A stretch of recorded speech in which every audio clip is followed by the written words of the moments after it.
Boa tarde, pessoal. Boa tarde. Eu queria agradecer por essa oportunidade. Acho que é sempre bom para a gente, quando a gente está fazendo pesquisa, ser capaz de interagir com o público e dividir um pouco do que a gente está descobrindo, né? Que são, na verdade, eu não sou proprietária desse conhecimento, está aí para todo mundo, mas eu sou a porta-voz dele nesse momento. Então, eu me sinto muito feliz em poder dividir isso com vocês e agradeço pela presença de cada um de vocês. Então, eu acho que na hora que vocês viram a palestra, o título da palestra, a primeira coisa que deve ter passado na cabeça de vocês eram as associações que a gente chama de associações obrigatórias, né? Então, aqui um exemplo de uma associação obrigatória, que essa planta é a Cordia nodosa e as formigas do gênero Alomeris. E a gente chama ela de obrigatória porque ambos, planta e formigas, precisam se associar para completar o ciclo de vida delas, certo? E essa associação ela é mediada por um órgão que a gente chama domácia. Então, no caso da Cordia, né, a base, o ápice do ramo dela é inchado e oco, onde as formigas vão procriar, vão morar e procriar. Então, nessas associações, as formigas... Peraí. Então essas são associações obrigatórias. E na maior parte dos estudos que a gente tem hoje de associações de formigas e plantas, focam nesse grupo, associações obrigatórias. Existem estudos muito clássicos e muito bonitos, principalmente realizados na Costa Rica. Por exemplo, não sei se vocês conhecem o Daniel Jansen, trabalhando com acácias e pesquisando formigas do gênero Pseudomyia, onde ele demonstra como cada uma é altamente dependente do outro grupo. Só que, quando a gente olha no universo Amazônia, apenas em torno de 10% das árvores, das espécies de árvores, fazem esse tipo de associação. Então, é poucas plantas fazendo algo que a gente sabe muito sobre elas. Esses estudos são muito importantes porque eles geraram informações sobre coevolução, mas ainda é um grupo muito pequeno que a gente sabe muita coisa sobre ele. Enquanto que existe um outro grupo, um outro tipo de associação, que a gente chama de associação facultativa, que mais de 30% das espécies na Amazônia vão realizar vão se associar com formigas assim. E a gente sabe muito pouco sobre ele. Então, nesse caso, então, a gente tem aqui uma Inga tibaudiana, e essa estrutura aqui a gente chama de nectário extrafloral. No período, então, do desenvolvimento da folha, quando a folha está se expandindo, esse é o período mais vulnerável da folha. Em torno de 70% de toda a herbivoria de uma folha, durante a vida inteira dela, vai acontecer quando ela está se desenvolvendo. Então, nessa fase, os nectários estão ativos. Atraem as formigas, que por consequência devem defender a planta. E esse é o grupo que eu estou interessada, que são as associações facultativas. Eu acho que outra coisa que vocês devem ter assumido na hora que viram o título da minha palestra é que eu ia falar para vocês sobre mutualismo, certo? Não é isso mesmo, provavelmente? Só que, historicamente, a gente nunca entendeu essas associações como mutualismo. A primeira classificação delas era de parasitismo. E aqui uma frase muito famosa do entomólogo chamado William Wheeler, onde ele disse que as plantas precisam de formigas assim como cachorros precisam de pulgas. Não é dizendo que não tem necessidade nenhuma, está só atrapalhando a vida da planta, né? É um parasita. Então, a primeira observação dessas associações era desse tipo, mas com o tempo, vários outros estudos de experimentação, exclusão das formigas, demonstraram que, na verdade, não era bem assim.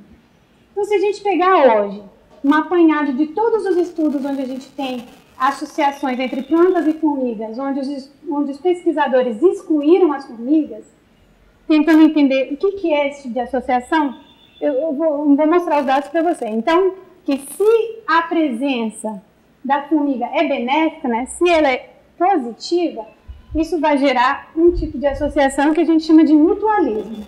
Se a presença da formiga na planta é maléfica, é negativa, então vai ser um tipo de associação que a gente chama de antagonismo. Então, um grupo de pesquisadores fez um apanhado de todos os trabalhos que faziam isso e tentaram avaliar o efeito da presença da formiga para plantas que tinham nectários extraflorais. Então, a partir de agora, toda vez que vocês virem néctares, eu estou me referindo a nectários extraflorais. Então, plantas que tinham nectários extraflorais, plantas que só tinham domácea e plantas que tinham os dois, domáceas e nectários extraflorais. E o que eles descobriram, o que eles mostraram é que, em média, essas associações são mutualísticas, contradizendo a primeira ideia que o Miller tinha proposto, de parasitismo. Só que não é bem assim, sabe? Pois não. Porque são nectários extrafloral. Eu abreviei porque é muito grande, aí a partir de agora eu vou usar só neps, tá? Não é bem assim que acontece, né? Então, vou mostrar um exemplo para vocês de uma planta que tem bem comum aqui nas florestas da Amazônia. Se vocês forem ao Jardim Botânico, muito provavelmente vocês vão encontrar essa. Então, ela chama Irtella physophyra e na base da folha, essa aqui é a folha dela, na base da folha ela tem dois abaulados, né, que a gente chama de domáceas. Dentro dessas domáceas vivem formigas. São formigas do gênero Alumeros.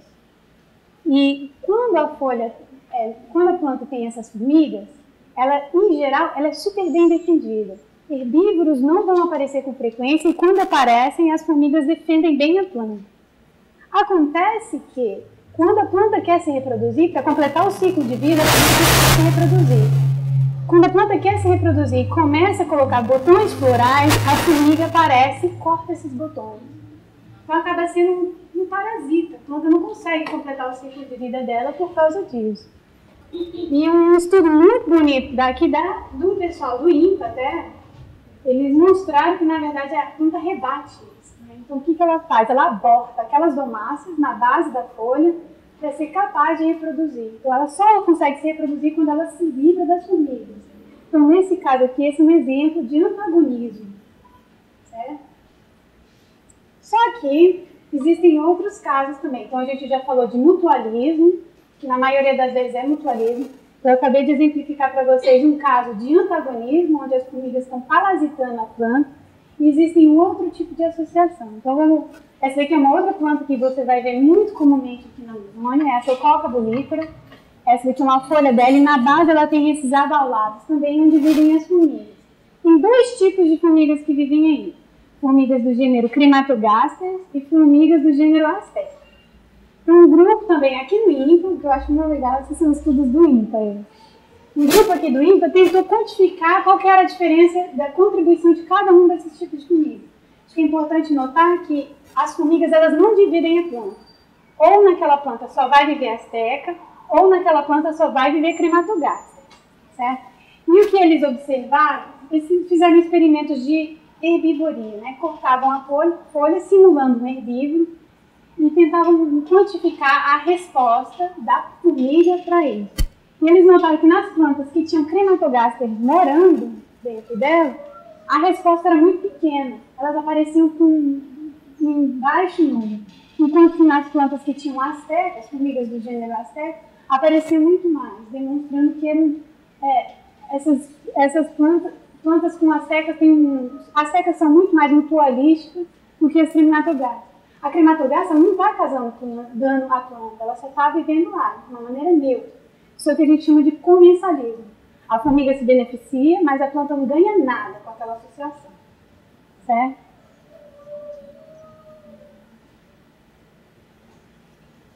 Então, o que eu quero mostrar com esse exemplo para vocês é que a identidade da formiga dentro da planta está fazendo toda a diferença para a qualidade dela. Então, se você andar pelas matas aqui e encontrar uma planta de Sococa bulífera, e você vê que a planta está assim, mais ou menos, com poucas folhas, meio capengando, pode ter certeza que tem Crimatogaster vivendo lá. Mas se você encontra uma Sococa bulífera, frondosa, grande, com várias folhas, aposto com vocês que tem uma Azteca lá. Então, o papel de cada uma desses tipos, desses gêneros, dessas espécies de formiga, é muito diferente para definir como que a gente classifica aquela associação. Então, tá, eu falei de um caso onde a planta só se associa com 2 formigas. Vocês podem imaginar num caso onde tem mais de 30 formigas vivendo, como que não deve variar? E durante meu mestrado eu trabalhei com uma planta que chama Inga paraense. E eu descobri que tinha em torno de 35 espécies de formiga visitando essa planta. Essa planta tem nectários extraflorais, né, e ela faz associações facultativas com formigas, e tem mais de 30 plantas visitando. Então aqui é um exemplo de algumas espécies. Então você tem, por exemplo, o Gigantiopsis destructo, que é a maior formiga que frequenta essa planta, e outras como a Wasmannia auropurcata, que é uma formiga pequenininha. E de tamanho elas são diferentes, de comportamento elas são diferentes. Enquanto que a Wasmannia auropurcata vem em bandos, vem em número muito grande de formigas por radiar na planta, a Gigantiopsis destructo vem em números muito baixos. Então, se aqui, com somente 2 formigas, a gente já tinha uma variação muito grande, imagina no caso das associações facultativas, como que deve ser a variação? Então é muito difícil a gente definir associações facultativas como mutualísticas, né? Pelo simples fato de que a gente tem uma variação muito grande em espécies. Mas vocês conseguem pensar... Não, peraí. Então, esse aqui é um caso, isso aqui é uma Inga paraense, onde ela está produzindo néctar, né? O néctar dela está ativo aqui, e essa planta passou pelo menos 3 dias produzindo néctar sem ninguém vir visitar. Então, eu já sei que a identidade da formiga vai influenciar em quão benéfica é a associação para a planta. Mas vocês conseguem pensar em uma outra coisa que poderia estar influenciando isso? Por exemplo, essa planta passou 3 dias sem receber nenhuma visita, né? Quer dizer que o entorno dela não é tão favorável. Então, muito provavelmente, o ambiente no qual a planta está se desenvolvendo também vai influenciar nos resultados da parceria com formigas. E esse é um estudo realizado na África que demonstra exatamente isso. Então, os autores marcaram várias parcelas em lugares onde tinham poucos ninhos e em outros lugares onde tinham bastante ninhos. E eles mediram a frequência, a visitação dos nectários nessas várias parcelas. E o que eles descobriram é que nos lugares onde tinham poucos ninhos, poucas formigas vinham visitar. Enquanto que nos lugares que tinham muitos ninhos, muita gente vinha visitar.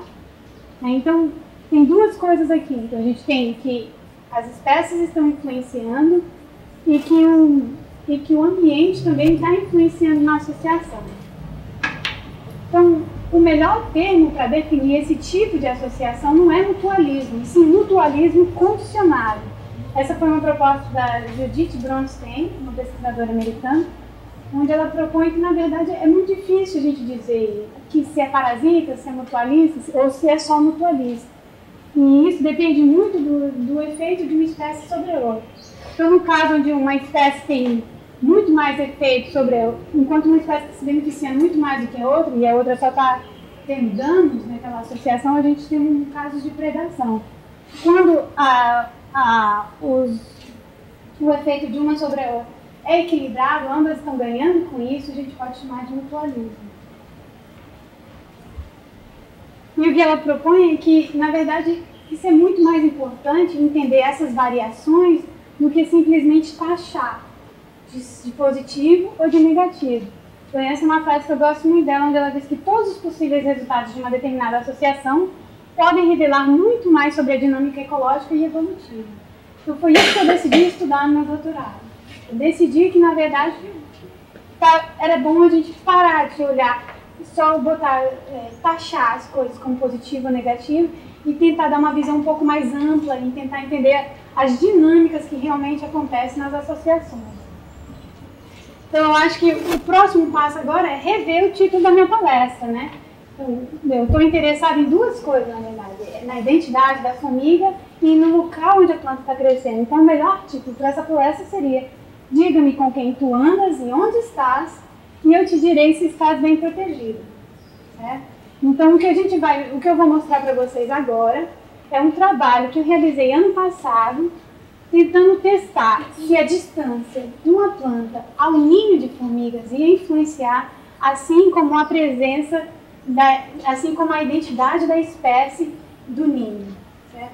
Então, para esse trabalho, eu realizei todas as minhas coletas aqui ao norte de Manaus, nas reservas administradas pelo PDB-AQF, Então essa aqui é a BR-174 e lá pelo quilômetro 60 tem a ZF3 e são várias reservas administradas pelo PDB, mas eu trabalhei principalmente na reserva florestal do quilômetro 37.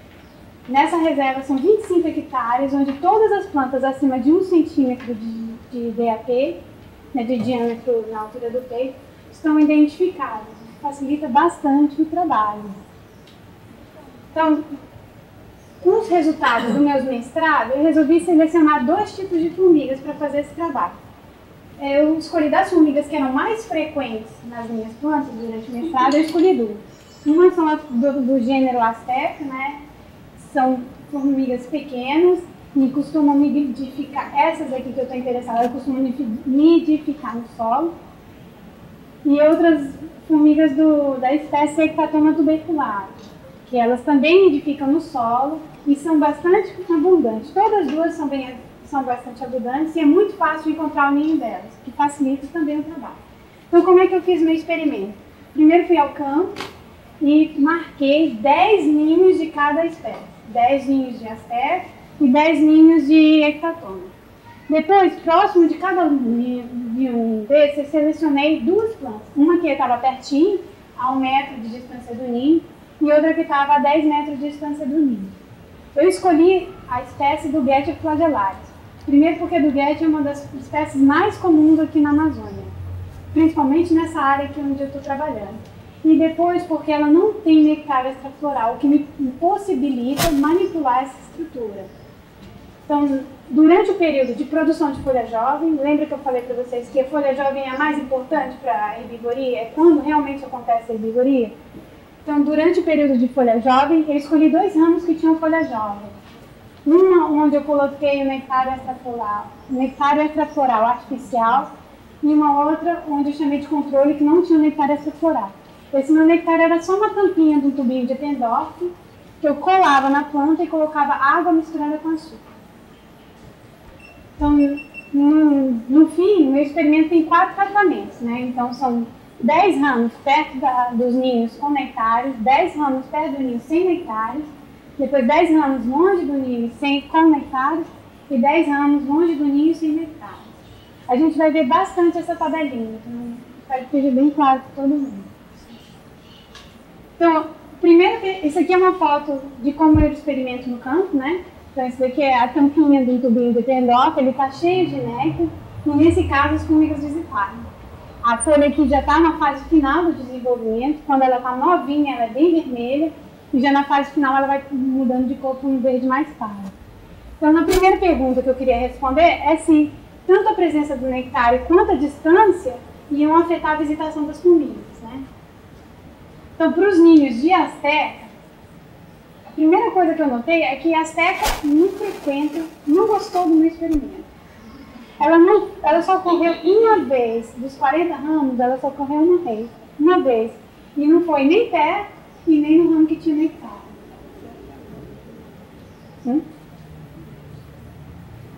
Já no caso dos ninhos de Ectatoma tuberculare, ela frequentou um pouquinho mais. Foram 4 vezes das 40 vezes. E sempre nos ramos que estavam perto da planta, independente da presença de nectários ou não.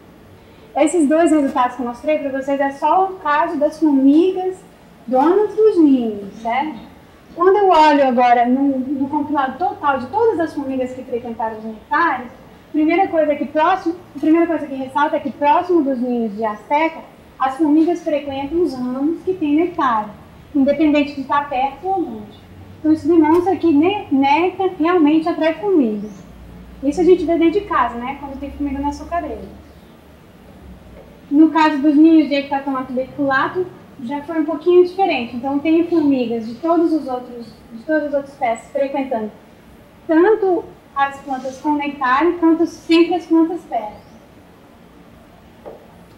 Então, essa informação aqui, ela me demonstra que a Ectatoma, ela divide o recurso dela. Ela não é excludente. As formigas que vivem ali perto do ninho dele também partilham o mesmo recurso que ela está consumindo. A segunda pergunta que eu estava interessada era se elas iam defender a planta, porque não adianta nada você a formiga ser atraída para os nectários e elas não exercerem o papel que a gente está esperando, né? Que é de defender a planta. Então, para testar isso, eu coloquei umas lagartas de massinha de modelar nas minhas folhas, e nos mesmos ramos que tinham nectários e não tinham nectários, e depois de 2 horas eu observava se tinha predação. Então, essa foto mostra aqui um caso onde as ectatomas estão frequentando o nectário, e era muito fácil de observar quando tinha predação, né? A minha lagartinha ficava toda comidinha. Então, no caso dos ninhos de asteca, não tem padrão nenhum, entendeu? Às vezes come, às vezes não come, independente de estar perto, independente de ter nectário. Então, eu acho que uma informação que ressalta aqui que possivelmente predação está associada à identidade da formiga. Só determinadas formigas vão predar, não são todas as formigas. Só que eu não posso comprovar isso porque eu tenho em torno de 30 espécies de formiga em todos esses experimentos. E tem casos que só uma vez a formiga X ocorreu. Então, não me permite fazer nenhum estudo, nenhuma análise estatística comprovando de que as formigas X realmente vão predar. Já no caso dos ninhos de Ectatoma tuberculata, a predação sempre ocorre próximo aos ninhos de Ectatoma. Isso pode ser indicativo também de que a espécie está associada à identidade da formiga que vai predar. Que vai realmente é o que interessa aqui, mas também o estudo mostra que estar perto do ninho é bom para a planta. Mas eu queria tirar um tempo de reflexão aqui com vocês. Você lembra que eu escolhi 2 formigas que estavam próximas, que durante o meu mestrado frequentavam nectário escolar? E vocês notaram que a asteca não frequentou nenhuma vez? Pois é, você citou isso antes. Pois é, engraçado, né? Eu fiquei pensando assim, por que está acontecendo isso? Porque eu esperava que ela ia frequentar o nectário, porque eu tinha visto durante o mestrado, e agora ela não frequentou. Então, nessa segunda parte, eu quero mostrar uma outra investigação que eu fiz. Então, o que eu fiz? Em volta do ninho, de cada uma daquelas ninhos, eu investiguei todas as plantas que estavam ao redor, para ver se aquelas formigas estavam frequentando. E a primeira coisa que eu descobri é que a asteca não frequenta nectário. Ela frequenta outras estruturas açucaradas. Então, isso aqui são membracídios, é um grupo de insetos da família das cigarras, da ordem das cigarras, e o que eles fazem é sugar a seiva e produzir um melaço no fim do abdômen deles, né? Então, aquele açúcar atrai a formiga. Então, acredita-se que essa produção do melaço no fim do abdômen é uma estratégia de atrair as formigas para proteger o membracídio. Só que a consequência positiva disso, do ponto de vista da planta, é de que se a formiga vem para proteger o membracídio, ela acaba protegendo a planta. Então, existe uma consequência positiva para a planta. Só que os membracídios é o grupo de insetos que causa maior dano a plantas. Ele é o maior vetor de vírus no reino vegetal. Além disso, ele está sugando a seiva da planta, reduzindo a performance em fitness dela. Então, por mais que, no fim das contas, os membracídios estejam atraindo as formigas, nem sempre é positivo, porque existe um custo muito alto atrelado a isso. Então, se eu comparo membracídios e nectários é muito mais vantajoso, porque o custo é reduzido, certo? Então, eu comecei a me perguntar se existia um conflito entre essas duas estruturas, né? Por que uma planta que tem nectário, que já está atraindo formiga, ia ter membracídio? Então, na minha cabeça, da maneira como funciona isso, é que as plantas que têm nectários devem ter evoluído alguma estratégia para se livrar dos membracídios.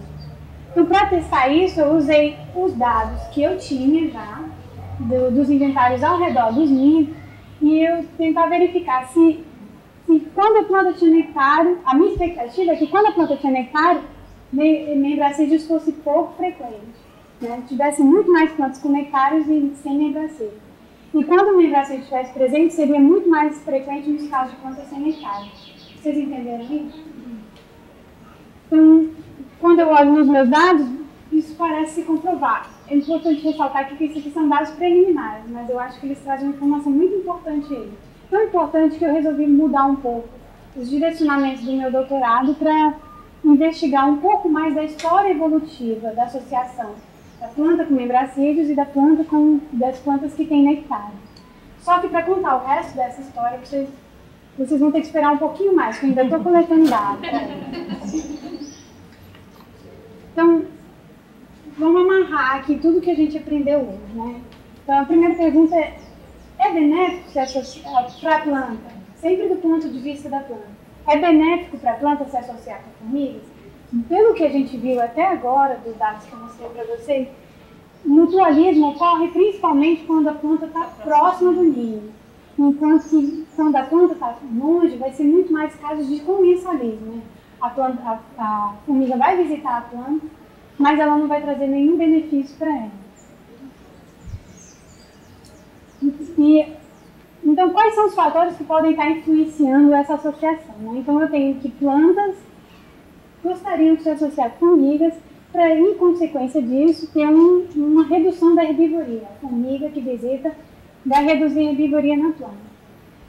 Então, para que isso aconteça, para que as plantas consigam, enfim, atrair as formigas, é preciso um desses dois casos, né? Ou a presença de nectários extraflorais, ou a presença de membracídios.